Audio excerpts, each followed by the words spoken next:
Welcome to the Political Matrix News. Politics, people, local, regional, national news. Political Matrix News keeps you informed. We have the sources, we have the truth from inside the political matrix. All right, let's whip it around. Tiffany, any final thoughts for this week on the blogcast? Actually, there is something that was really disturbing that happened a few days ago. And as an Air Force veteran, this just sounds some alarms. Jack Prosobiec at CPAC with what he said as far as, and I have the quote here,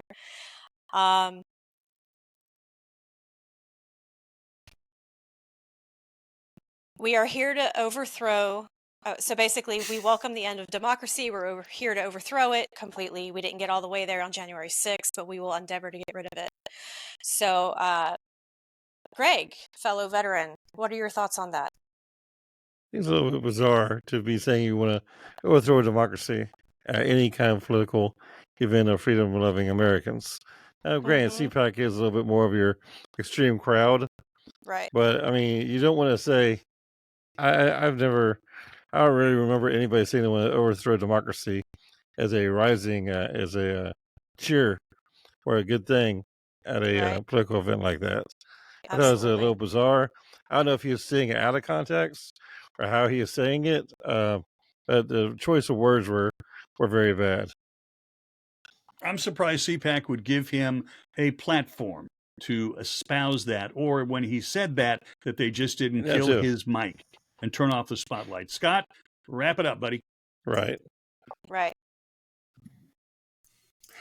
Scott, your turn. Have at it. Well, free pitch, man.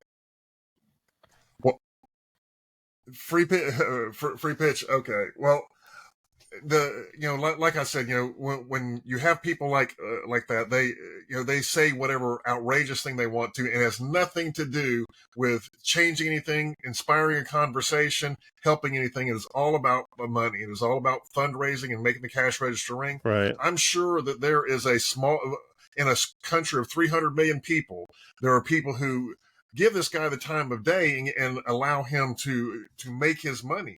But it's not that they buy into him. It's not that he represents a large interest of the Republican Party or even conservatives.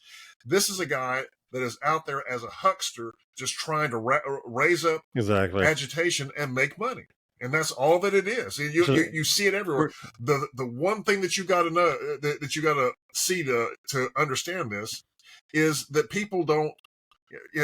They're not trying to get anyone to help. They're not trying to rally a cause and people show up to come do this.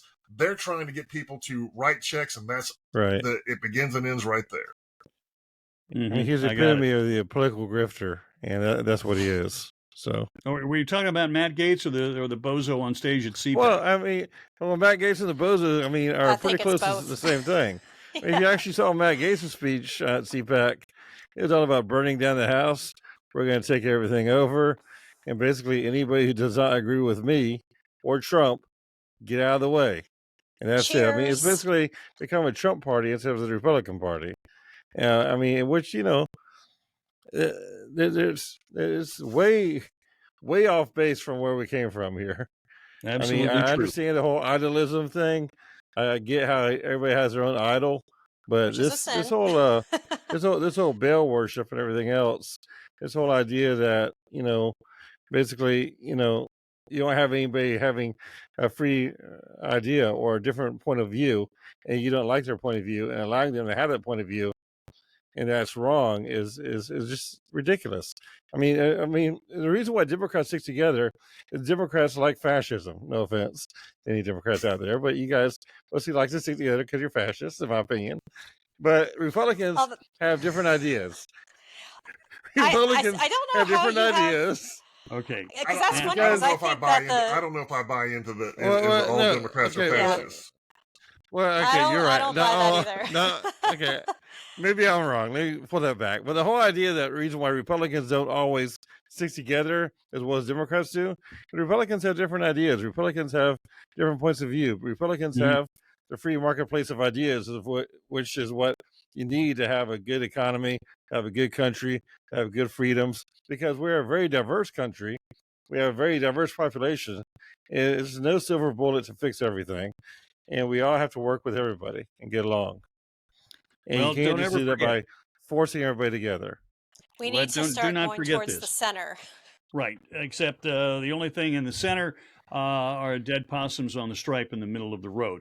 Don't ever forget that a terrorist who made a major attack and blew up a hotel and killed 40, 50, 80 people, a few years later was getting the Nobel Peace Prize because one man's terrorist is another man's freedom fighter.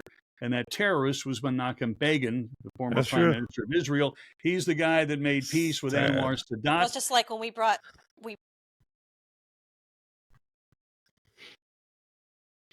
I was going to say, just like many Nazis that came to America after World War II and were hired on to just the good Nazis. The various advances that. All right, that'll wrap it up for this edition of the Political Matrix blogcast. Thank you, Tiffany Houston, joining us from the mountains of North Georgia. No skiing, I guess, this time of year. It's already melted. Scott Miller in his command post in Pensacola. Greg Fink joining us from the hallowed plains. Oh, wait a minute. He's right by the swamp in Gainesville, as a matter of fact, and that's not the swamp people want to drain at all.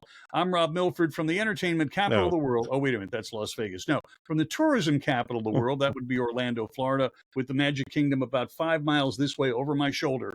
You all have a good one. Thanks for joining us on the Political Matrix.